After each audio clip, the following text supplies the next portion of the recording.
સુરતના સૈયદપુરામાં પથ્થરમારો કરનારા 27 આરોપીને કોર્ટમાં રજૂ કરાયા. 2 દિવસના રિમાન્ડ મંજૂર કરાયા. સુરતના સૈયદપુરામાં 8 સપ્ટેમ્બરને રવિવારે રાત્રે રિક્ષામાં આવી 6 કિશોરે ગણેશ પંડાલ પર પથ્થરમારો કર્યો હતો. બાદમાં ભારે લાગણી જેવી સ્થિતિ સર્જાઈ હતી અને પોલીસને ટીયર ગેસના સેલ છોડવાની અને લાઠીચાર્જ કરવાની નોબત આવી હતી. આ ઘટના બાદ પોલીસે 32 આરોપીઓની ધરપકડ કરી હતી. આ ઘટનામાં હવે ચોંકાવનારી વિગતો સામે આવી રહી છે.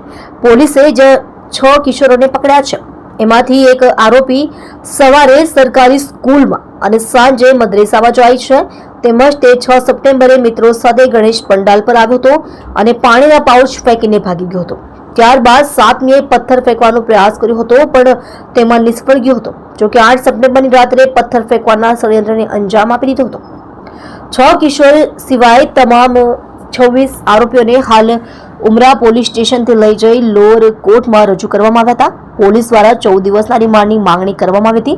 બંને પક્ષ વચ્ચે 2.5 કલાક દલીલો થઈ હતી. ત્યારબાદ કોર્ટે 23 આરોપીના 2 દિવસના રિમાન્ડ મંજૂર કરવામાં આવ્યા છે, જ્યારે 4 આરોપીઓને જેલ કસ્ટડીમાં મોકલી આપવામાં આવ્યા છે, જેમાંથી 2 આરોપીઓ હાલ સારવાર હેઠળ હોવાથી તેમને સારવાર બાદ જેલમાં મોકલવામાં આવશે, જ્યારે 6 કિશોર આરોપીને બાળ સુધાર ગૃહમાં મોકલવામાં આવ્યા છે. ટોળાએ મારો પોલીસને મારો બૂમ પાડી હતી. સરકારી વકીલ નયન સુખડવાલાએ જણાવ્યું હતું કે પોલીસ ચોકી અને પોલીસ કર્મીઓ પર હુમલો થયો હતો. હત્યાનો પ્રયાસ સહિતની કલમ દાખલ કરવામાં આવી છે. 2.5 કલાક બંને પક્ષોની દલીલો ચાલી હતી.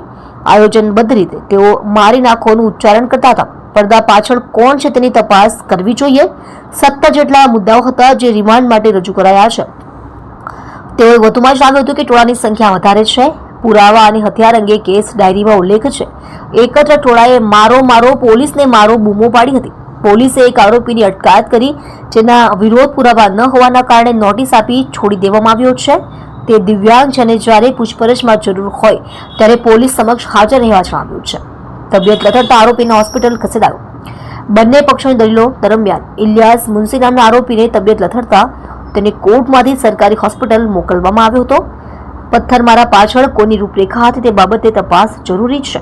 અલગ 17 મુદ્દા પર રિમાન્ડની માંગણી કરવામાં આવી છે. પથ્થરમારા પાછળ કોની રૂપરેખા હતી તે બાબતે તપાસ જરૂરી છે.